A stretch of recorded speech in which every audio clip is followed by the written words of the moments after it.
Hello everyone, Sammy Osmond here at the Climate Action Reserve, and welcome to the Landfill Project Protocol version 5.0 public comment webinar. Very happy to have you all here for this webinar. I think we're still waiting for a few people who registered to connect, so we might just pause for another moment and then we can expect to kick things off in the next couple of minutes. So thanks again, and we'll be with you in just a moment.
Okay, everyone.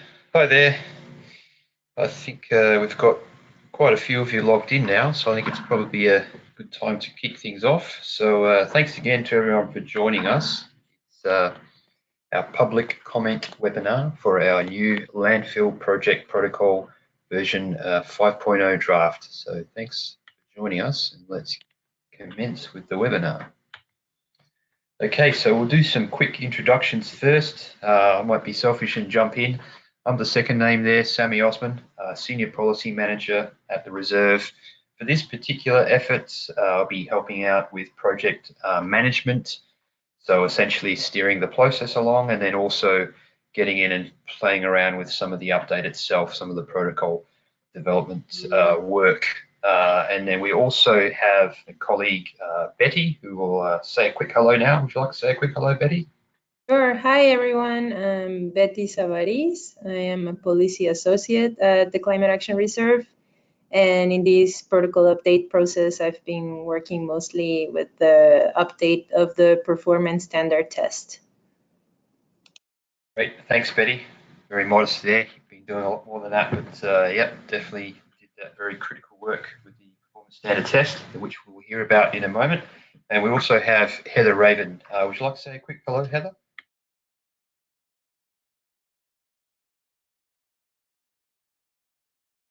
Okay. Good morning, everyone. Sorry, this is Heather. I'm helping support the development of the revision of the protocol and working on editing and formatting it when it's about to go out, be a real published protocol. So thanks for joining, everyone.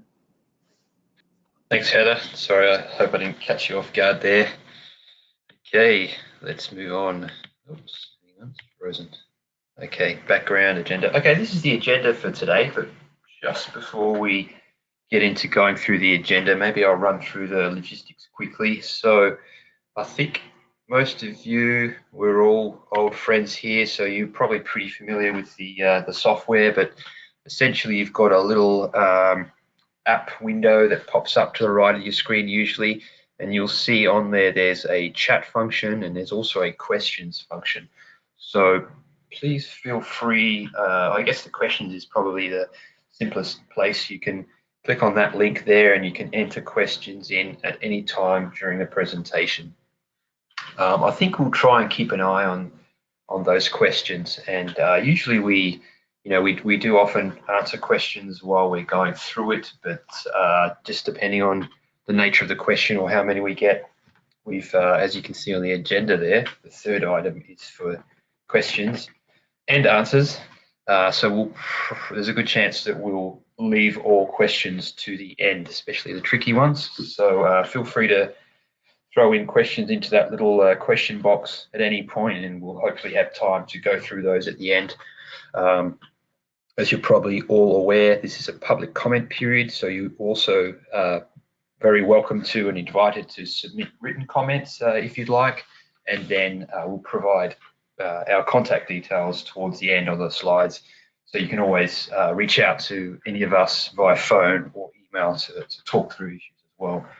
We'd be very happy to discuss any questions you have outside of this webinar as well, or the formal written feedback process. So I think that's it for the logistics. We'll normally keep folks muted, I believe, but we do have the ability to unmute later if that seems sensible. But I think for now we'll keep everybody muted and we'll just play one at a time. So I think that's probably good for logistics. Hopefully you all know where the bathrooms are at your end. All right, so let's take a quick look at the agenda here. So first of all, we'll go through a background. What we mean by that is a little bit of an idea of who we are as an organisation, and also how we came to this point in terms of the landfill protocol itself. We'll give you a little bit of the history there so you can see where this process fits in. And then we're going to jump into a presentation of the proposed changes themselves. So what we've done there is we've highlighted the key changes, but then we've also sort of summarised a whole bunch of other changes which are not quite as substantial or scary as those main ones. And then thirdly, hopefully we're going to have time to address any questions that are raised during the webinar today. But as I mentioned earlier, we can definitely follow up later if we need to. And then next steps, we'll just run you through the logistics, basically the home stretch through to hopefully adoption of a shiny new protocol. So thanks again for joining us, and let's keep moving. Background. So for those of you who are not so familiar with the reserve, Climate Action Reserve, we're essentially a private non-profit organisation, carbon offset registry. We were founded in 2001. We're essentially set up by the state of California to test carbon offset policies and protocols. So initially our work focused on a registry of voluntary offset projects, and then from there we oversaw the development of a verification program and essentially setting up a robust voluntary carbon offset program. Essentially the state wanted the reserve to test out these ideas, test out, first of all, gathering inventory data for companies, and then setting up a protocol, a carbon offset program, and then transitioning that into a compliance program run by the state. So clearly they were pretty happy with how those things went, and we now have a robust compliance offset program run by the State Air Resources Board, and the Climate Action Reserve plays an active role in that compliance program as one of a number of accredited offset project registries providing registry services on behalf of the state for their offset program. At present, we have 18 different project protocols for the US and Mexico. Soon we'll have some north of the border in Canada as well, but at the moment, US and Mexico. And at present, I think these stats are pretty current. We've got just over 123 million offset credits issued, representing essentially 123 million tonnes of CO2 reduced or sequestered across both the voluntary and compliance markets. And you'll see we've got that nice little graph there, little map that shows you where all those projects are and what the different project types. They're always quite fun to play with. Okay, so background in terms of the landfill protocol. How did we get here? So you'll see there that we developed our very first landfill protocol back in 2007. That's when it was first adopted. Very shortly thereafter, in 2008, we released 2.0. And you can see on the right, it's basically a commitment and a process of continual improvement. We develop these ideas, and then they go out to market. And experts like yourselves provide extremely useful feedback, and we try to incorporate that as much as we can and make those improvements. So you'll see 2.0, there was a number of key improvements there. Accuracy and conservativeness with respect to emission reduction calculations, and then also trying to refine the monitoring, reporting, verification. That's always a critical aspect to keep offset project costs down and keep projects feasible.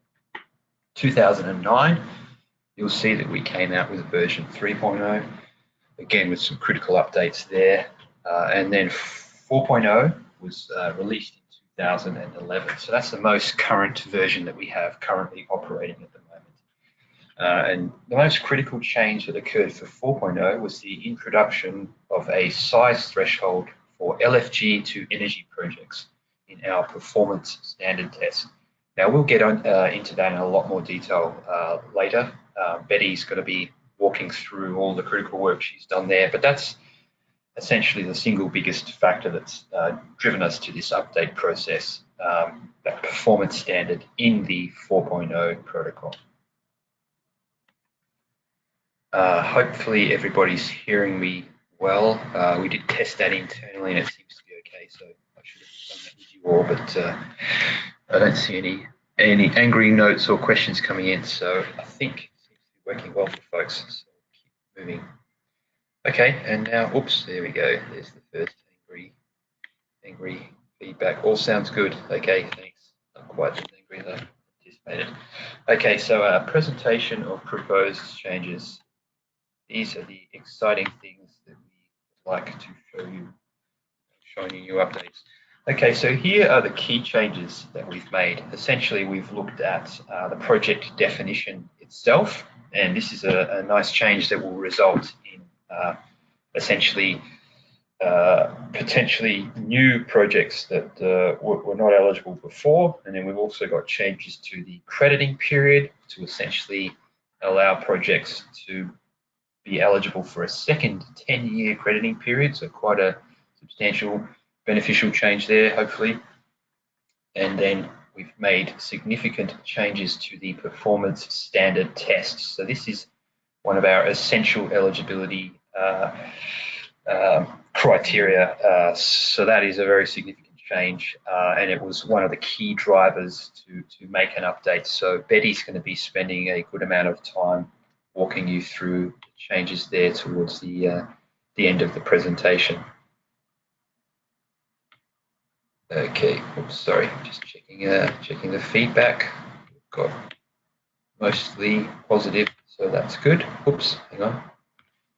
That was an accident. Just trying to make this GUI on the side go away. There we are.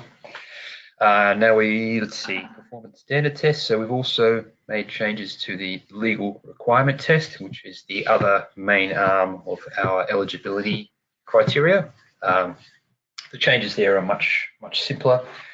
We essentially removed one particular set of thresholds that we had. It's a relatively minor change compared to the PST change, but we'll go through that. And then monitoring. With respect to monitoring, we made a whole lot of small changes, essentially bringing in lessons learned from elsewhere, but we've also made a relatively significant new flexible option available to folks there. So hopefully that's useful to people. And then with respect to verification, we've also tried to introduce additional flexibility there, again, to help sort of mitigate cost and to keep costs down for project development. So we're going to get into each of these main changes in the following slide. Slides, not this one, obviously. So here is a summary of all of the other minor changes that we made. So there are quite a few, but so briefly mentioned. Most of these, if you're familiar with our program, the landfill offset side, as well as other methane parts of our program, like our livestock work, then a lot of the changes here are essentially lessons that we've learnt across our suite of methane protocols that we've brought into the landfill protocol. So they're basically updates, lessons learned over a good number of years, and also lessons from the compliance offset program, the livestock protocol. So we made Changes to the legal requirement test. These are essentially reflecting updates in federal laws relating to landfill gas monitoring, which occurred, I think, around 2016 and 2017. So we've just updated those aspects there. All of you who are familiar with the landfill sector should be aware of those when you see it, so it shouldn't take you by surprise. With respect to quantification, some minor updates there. With respect to monitoring, again, we've moved in a bunch of lessons learned across the wider program. So those of you who are familiar with that program should be very familiar with all of those changes. And in fact, I think most of those are already reflected in the errata and clarifications to the earlier versions of the landfill protocols. So there shouldn't be anything that catches people off guard there. And with respect to QA/QC, again, we've brought across guidance from the wider program into this most updated protocol. So most of you who are familiar with the program, the compliance program with ARB and our landfill and livestock protocols should be very familiar with all of this guidance. So we're now cleaning it up and bringing it into the new protocol. And as can be expected, we've also done some minor updates to the appendices, in particular, all the default factors. Periodically, we get updates from US EPA and others, so where appropriate, those have been reflected here. What else do we have? Okay, now we can get into that short list of those key updates. So the first one was to the project definition to section 2.2. So section 2.2 of the project definition basically spells out to us exactly what's included in the conceptual concept of what a project is. So essentially here we've got the expansion of existing landfill gas capture and destruction system into new cells. So previously, project developers were allowed to do this, but it would have been considered part of the same project. So we had feedback from stakeholders to indicate that sometimes this type of expansion can be a significant capital cost. So therefore, perhaps we could consider allowing such expansions to be considered a brand new project. And the key point there is that if you were to consider it a new project, then it would be eligible for its own crediting period. So in other words, it would be potentially eligible for 10 years and maybe 20 if you've got a second crediting period.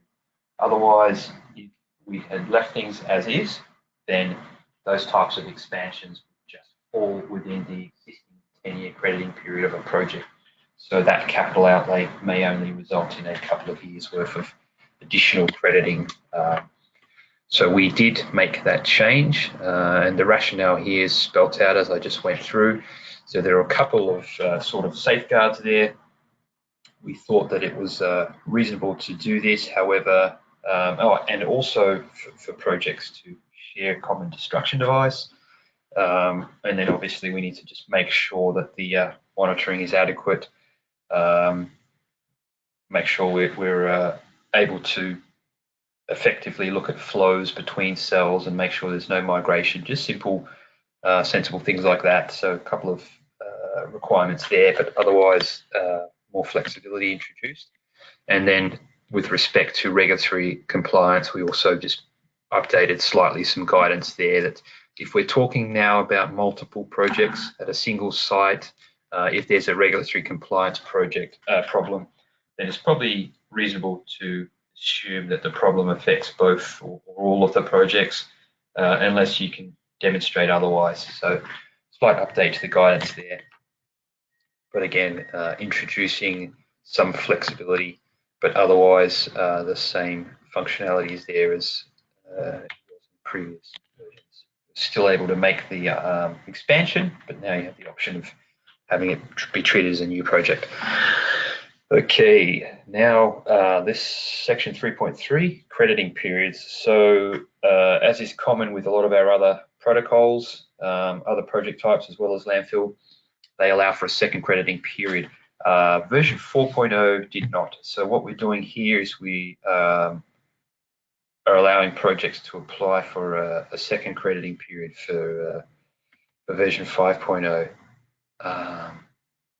just had a question come in, so I think I'll keep going. It's a rather long question. I think I'll keep going rather than stop for that, because it is a bit of a lengthier question. I don't want to sort of interrupt the flow, but we'll definitely take a look at that in the question period. So thank you very much for submitting that question. Let's see, where were we? Okay, so we introduced a second crediting period for version 5.0. And as I mentioned, Betty's done a lot of good hard work on the performance standard, which is sort of critical eligibility criteria. So we've made some significant improvements there in terms of greater flexibility. So that, combined with the second crediting period, should facilitate a number of projects that are in earlier versions of the protocol, version 3 in particular, to move up to version 5.0. So we think that will provide significant additional flexibility to existing projects already in the marketplace, as well as providing a good, strong signal to new players wanting to come in that, you know, if things go well, their projects could get 10 and then another 10, so 20 years of potential crediting there. Yes, the second point there talks about additional flexibility for projects that did not maintain continuous reporting. So for those projects already in our program that sort of sunsetted after their first 10 years and didn't move up to version 4.0, there is some opportunity for those projects to be able to move into version 5.0, provided they meet all the eligibility requirements, and potentially also pick up a second crediting period under version 5.0. So we would suggest to anybody in that position to reach out to us, and we'll be happy to talk it through with you exactly how that might work. But in essence, you would be using a 0 credit reporting period form, which is a part of our program that we use for folks, normally historically for folks who have wanted to forego emission reductions in a given year. But the main message there is we've opened up new 5.0 to a second crediting period, and there's also some flexibility that we're introducing with respect to projects already in the program that may want to take advantage of that by moving up from an earlier version of the protocol. Please get in touch and we'll be happy to work through that with you. Okay, let's see, legal requirement test. Okay, so those of you familiar with the general idea, basically the legal requirement test requires that projects not be mandated by law. So there are a good number of laws here with respect to landfill, much more so than with other project types. So essentially a number of laws at the federal level. We mentioned earlier that we made some updates with respect to updated US EPA regulations, so we're not going to go into those specifics, but we also made an update with respect to local non-methanogenic NMOC thresholds. In particular, in previous versions of the protocol, so version 4.0, we had in section 3.4.2.3 this threshold with respect to local NMOC requirements. And essentially there were two NMOC thresholds for projects at landfills where treatment of LFG gas was mandated, but LFG destruction was not actually mandated. So there may have been a number of different ways that the landfill could have complied with those regulations. So in those circumstances, we basically came up with two thresholds, and we said for sites with closed flares that are not required by law, you have to show that your system is below this particular threshold. Total mass flow of NMOX was below that threshold. And then for sites where closed flares were required by law, there was a slightly higher threshold. So the underlying rationale with respect to that threshold was the availability and common use of particular types of technologies. We received feedback and we conducted research to indicate that those underlying conditions were no longer there. Those technologies were no longer prevalent. Therefore, the rationale for having these thresholds is no longer there. So in essence, we just removed them entirely. And one important repercussion of that is that now projects that are subject to closed flare mandate at the local level will not be eligible. So there'll be very few projects that will be caught by that, but it's certainly a significant change. So that's something of particular interest to any of you. Please do reach out if you want to talk that through further. But you can always go back to the previous version of the protocol to look through exactly what the previous conditions were, if that's of interest. Let's see, next we have section 6.1.1, indirect monitoring alternative. Okay, so this is a new option which we've introduced. We haven't used this elsewhere in our program, but this is sort of informed by, I guess, ideas that we've seen put forward by many different project developers across the suite of projects, in particular livestock methane projects. So the general premise here is that typically across the our offset protocol and also the livestock compliance protocol in California, we see that you must use flow meters to measure your flow, and that's how you calculate your emission reductions essentially. So here what we said is that instead of using flow meters, we're introducing this new option where you could present us with destruction device output data instead. So here we've listed a number of conditions which we think prerequisite to using this optional alternative. So first of all, the meter itself, you must be using a commercial transfer meter. So basically a meter that you would use to send the volumes of gas or electricity to a utility, in essence. You must propose an appropriate conversion method to us. So you're not measuring flow, you're measuring some other sort of an output. So you need to present to us what you think is a reasonable method to convert whatever that unit is into flow that we can then plug into the protocol equations. So we've given one example here, brake-specific fuel consumption calculations. They might be a useful way of ascertaining what you think is the flows throughout the reporting period. Other people have sort of mentioned that, as part of your emissions testing, you would be potentially required to do fuel-specific efficiency testing for your engines or whatnot anyway. So that might be a useful source of information, your fuel-specific efficiency test results. So if you're interested, you could bring a method forward, and we would encourage you to bring it forward and talk it through with reserve staff before running the gambit and including that in your project. That's probably the safest option. Tell us what you're thinking about well beforehand, rather than just sort of springing it on your verifier when it comes time to looking for credits. That will sort of minimize the risk that we shake our heads when we see it on our end right at the last minute. So present a method to us. Tell us why you think it's reasonable.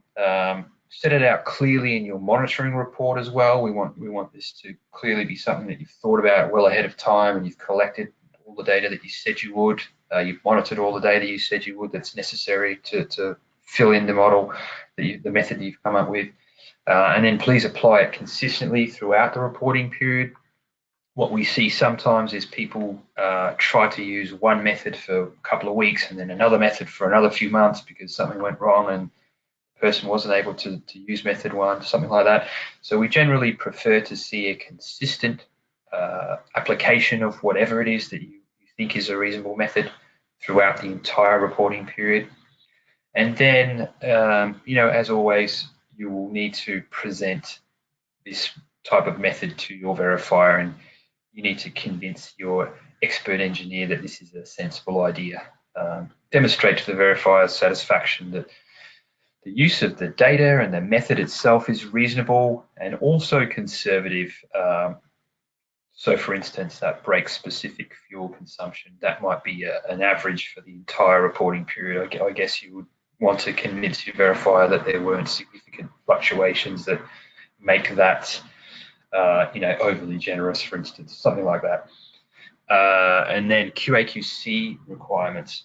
Okay, so if we're talking about a commercial transfer meter, then it might be a little bit tricky for some folks to be able to go in there and undertake the quality assurance, quality control measures that are mandated for meters. So in this particular circumstance, if you're making use of this optional indirect monitoring alternative, what we'll say to you is, look, do your best to fulfill the quality assurance, quality control requirements that we have for all other meters, just as if they were part of your normal kit. If you can't do that, some states it will be illegal for you to mess with those meters because they are the property of the utility, for instance. In those circumstances, we ask that you make all reasonable efforts to bring us documentation to demonstrate that the quality assurance, quality control measures are at least meeting what's required by the manufacturer. So, you know, let's be sensible here. Utilities have a strong incentive to make sure that you're not, you know, charging them too much for whatever you're selling to them. So clearly, there's going to be a lot of focus on metering and the quality thereof. So we're not assuming that there's any problem here, but ideally, we like to see some documentation to demonstrate that. So either get in and do the monitoring if you're allowed to, and present us with that information, just like you would for all your other meters. If you're not allowed to touch it, do your best to come with some proxy, talk to your utilities, and see if you can get them to provide documentation which demonstrates what the meters are, what the manufacturer requirements are, and ensuring that you've met those requirements. If all else fails, just come and talk to us, and let's talk it through and see what sort of information is available. But at the end of the day, if we're talking about utilities, commercial transfer meters, I think there's going to be relatively less risk there of poor quality than there would be for in-house metering, just because we are talking about a third-party arm's length commercial transactions here. All right, that was a lot of jargon. Hopefully that made sense. Next, we're talking about verification periods. So again, we've introduced some flexibility here. In essence, we're saying, okay, instead of having to come back to us every 12 months to have your project presented to a verifier and presented to us for credits, if you want, you can extend that to a 24-month period. So you have the option to come back every 2 years. We know that for some landfill projects, it's certainly an attractive option to be able to delay those verifications if there aren't any sort of pressing mandates to bring this to market sooner. So that's a very simple update that gives project developers that flexibility. The second point there is the simple proviso or balance there, I guess. You're welcome to defer to one every 2 years, but you will only get credits once that period has been verified. So you can defer, but you will also defer issuance of the credits. You won't be issued credits in the meantime as a sort of a unverified IOU, or wait right to the end. Once you're verified, you get the credits for either the 12 months or 24 months or part thereof. And then site visits are similarly able to be deferred during those periods, and you're able to defer a site visit in a given verification if you're able to demonstrate site visit occurred in the previous reporting period, and there's the same verifier for your previous period and the current one. You know, obvious synergies there. The verifier is able to confirm no funny business in the previous period, so we can streamline and cut costs there for projects. And now I think we're going to move things over to Betty. So let me just hand over control, and then Betty can pick up there. If you give me just one moment.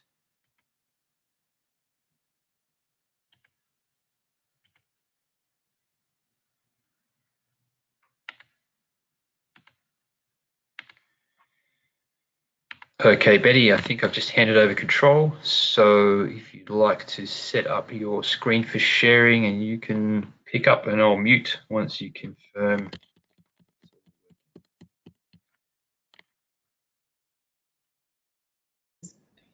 Okay. Can you all see my screen right? Let me see. Yes, I can. Okay. Yep, that looks good. Perfect. Thanks, Betty. All right. Thank you, Sammy. So now I will go over the development process for the proposed performance standard test for version 5.0 of the protocol. An overview of the things I will talk about are first, a brief reminder about what was the performance standard test for version 4.0, then why we felt the need to develop a new performance standard test, then I will describe the new thresholds and then explain how we arrived to these new criteria. So here in this slide, we can see the performance standard test from version 4.0. As Sami mentioned, this was adopted in 2011. I want to clarify that this test only applies to energy projects. Any flare projects are eligible. This because there isn't really any other incentive to the installation of a flare in a landfill other than offsets. So if a project decided to voluntarily implement a flare project, then it would be eligible, unless if it's required by regulation, then it cannot be eligible under the protocol. In the case of energy projects, at the time of adoption of version 4.0, there was a significant uptake of projects. This was due to the goals of the renewable portfolio standard at the time, and also like higher natural gas prices in the market that were making energy projects more feasible. So at the time, we felt it was necessary to screen out those projects that would happen as business as usual and that weren't really driven by offsets.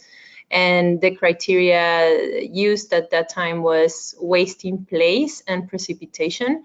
This thinking that landfills with more waste in place would be gassier, and similarly with landfills located in more humid regions, would be also gassier, and with larger amounts of gas, it would be easier, or energy projects would be more financially feasible. So at that time, projects in arid zones were eligible as long as they were below 2.17 million metric tons of waste in place, and projects or landfills below 0.72 million metric tons were eligible. Let me see, next slide. Okay, so why do we want to reassess the performance standard test? One, it's because we have received stakeholder indications that, one second, sorry.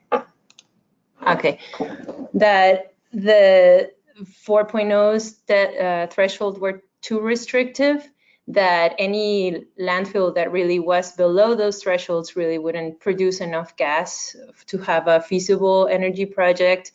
We felt that stakeholders felt that this threshold could have been a little bit higher, so that the actual projects that needed offsets for feasibility could be eligible.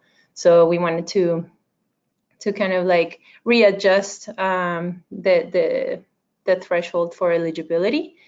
Also, other reasons why we wanted to reassess the PSD was that at this time, unlike 2011, in 2019, there are fewer LFGE projects coming into operation according to LMOP data. This is due to a change in natural gas prices. There's a boom of shale gas that has brought down the price of natural gas, making landfill gas to energy projects less competitive in comparison to just shale gas. And also that incentives have changed. For example, most states have met their renewable portfolio standard goals, making RECs less attractive and less relevant to make electricity projects feasible. And a third reason why we felt the need to reassess the performance standard test is that Really, feasibility and additionality should be assessed based on the end use of the technology. So thinking that high BTU projects face different market drivers and barriers to electricity projects and medium BTU projects. So with this, the new performance standard thresholds we are looking to adopt are shown in this slide. We believe that projects that should stay eligible should be active flares, just as in 4.0. Also, all electricity projects and direct use projects. Direct use are those that use gas from the landfill for its thermal capacity in a nearby facility, let's say an industry that uses boilers. And under this new performance standard test, ineligible projects would be those that upgrade landfill gas for the injection into the pipeline or for their use as fuel. For example, renewable natural gas, compressed natural gas, or liquefied natural gas. So how did we arrive at these new thresholds? It was done through three-level additionality analysis. The first one, as just explained, differentiating projects by their end use. Then the second step of the analysis was to look at the state of the market. What was the penetration rate of each of these types of end uses? And if there were any broad indications of market drivers that were facilitating these types of projects. If with these first two steps of the analysis, we weren't able to determine additionality or not of the projects, we did a third step of analysis, which was financial assessment. And in this financial assessment, we answered the question of at what capacity can a project reach financial feasibility given the general revenue streams that would be available for those types of projects. And really, if the financial assessment was only relevant in the case of electricity projects. So next, we're going to look at the results of the analysis. So in these slides, we can see what we found regarding high BTU projects. High BTU projects, as you can see, have a low penetration rate. Only 1% of all landfills in the Landfill Methane Outreach Program data have at least one high BTU project. If we only looked at penetration rate, we could have determined that the projects are not business as usual because they're not a common practice. But by considering market drivers, what we found is that the energy markets are currently driving particularly these types of projects through programs like the Renewable Fuel Standard and the Low Carbon Fuel Standard. For example, under RFS, stakeholders pointed out to the fact that projects can receive about $58 per ton of CO2, which is significantly higher than the $1 to $2 per ton of CO2 as offset project. So this leads to believe that projects can be feasible without offsets and really do not need them to be profitable.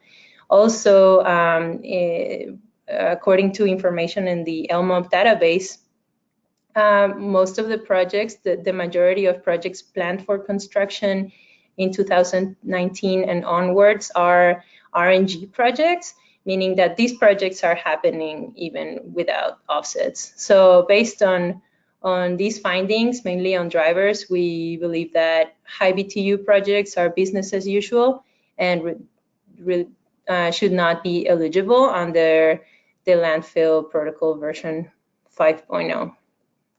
Now moving on to medium BTU projects, here we find that they also have a low penetration rate of 3%. But here, in this case, we didn't find clear market drivers that were benefiting medium BTU projects. Also, these types of projects are particularly competing with shale gas that it has a lower price right now. So these are the most impacted by those gas price trends. And also, we found that the feasibility for these types of projects depends on other factors that are project specific, such as like the distance to the facility that would use the gas, or the cost for treating the gas for its use. And offset revenue could support lowering these barriers. So based on these two assessment points, one, the penetration rate, and the lack of clear drivers, we believe that medium BTU projects are not business as usual, and they can be eligible under the Landfill Project Protocol 5.0. Now moving on to electricity projects. The picture here is a little bit more complex. The penetration rate is 14%, so they could be considered a common practice. However, as mentioned before, electricity markets right now have changed. The picture is different 2011. As you can see in the bar graph to the right here, most of the states have reached their RPS obligations, which means that there are already enough RECs and renewable energy to meet goals. So according to the Lawrence Berkeley National Laboratory, REC prices are currently at 5-year low levels. They're not driving electricity projects as much. There are, of course, some exemptions, mainly in New England and the Mid-Atlantic region, but we will go over that later. So given though that we have mixed indications here that projects have a high penetration rate, but the market is not really driving them right now, we went ahead for a third step of analysis to determine a more detailed financial feasibility analysis. So here, I will now talk more about the details of this analysis. Again, the question we seek to answer was, at what electricity generation capacity, meaning like how many megawatts of capacity can a project reach a positive net present value, considering the available revenue streams. To do this analysis, we used the LMOP's landfill gas cost model. In this slide, you can see a quick snapshot of what the model looks like. On the boxes to the left is where you can input different information for a specific landfill that you would like to assess, such as like waste in place, year the landfill started operations, what are the tax rates that are applicable to the landfill, etc. And to the right, the box on the right shows the outputs of running the model. The two main outputs that we paid attention to were the electricity generation capacity that was suggested by the model based on the input data, and the net present value. In this example, you can see that the net present value is negative. So for this particular model run, and the project was not feasible. And to determine, so we ran 32 scenarios, and I will explain further how these scenarios differed from each other. But to assess if they would ever reach a net present value, we manually increased the design flow rate that you can see in this image. It's in the green box. So by increasing the flow rate, the megawatt capacity kept increasing in the output data, and then in some cases it would reach the megawatt capacity would in turn return net present value. So if that was the case, then we would say whenever a project of, let's say, 8 megawatts with these conditions existed, like any project at this capacity or above that would happen as a business as usual and therefore wouldn't be eligible. So then now I'll talk more in detail about the scenarios modeled. Most of them retain default assumptions from the model. And then the three main critical variables that we changed to determine feasibility were the ones listed here. The first one was the status of the landfill in relation to NSPS. Regulated landfills are assumed to already have a landfill gas collection and combustion system in place previous to the installation of an energy project. This means that in an investment analysis, the project is assumed to already have this system, and therefore you are only analyzing or considering the cost of installing a generator to see if the project is feasible.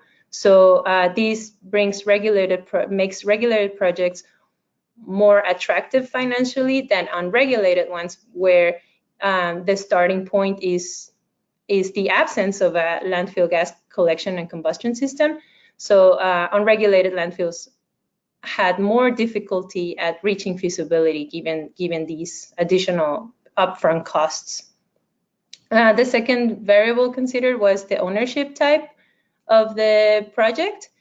Public projects faced a 0% tax rate and a 5% discount rate, while private projects faced an average of 25 tax rate, which was the sum of the 21% federal tax rate and an average of 4% for state tax, and a 10% discount rate. So in this case, public projects were more financially attractive than private. And then finally, the third aspect of that differentiated the scenarios was the different revenue streams. We considered RECs only in the case of the Mid-Atlantic region and New England, although the value was still relatively low, $0.008 per kilowatt hour. And a national average electricity price assumed was of $0.046 per kilowatt hour.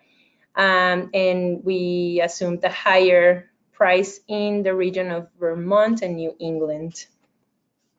So by running these scenarios, the results we found are shown in this slide. Only 4 of the 32 scenarios returned a positive NPV. This was, as mentioned, New England, Vermont, and in the case of national projects, only those at or above 8 megawatts.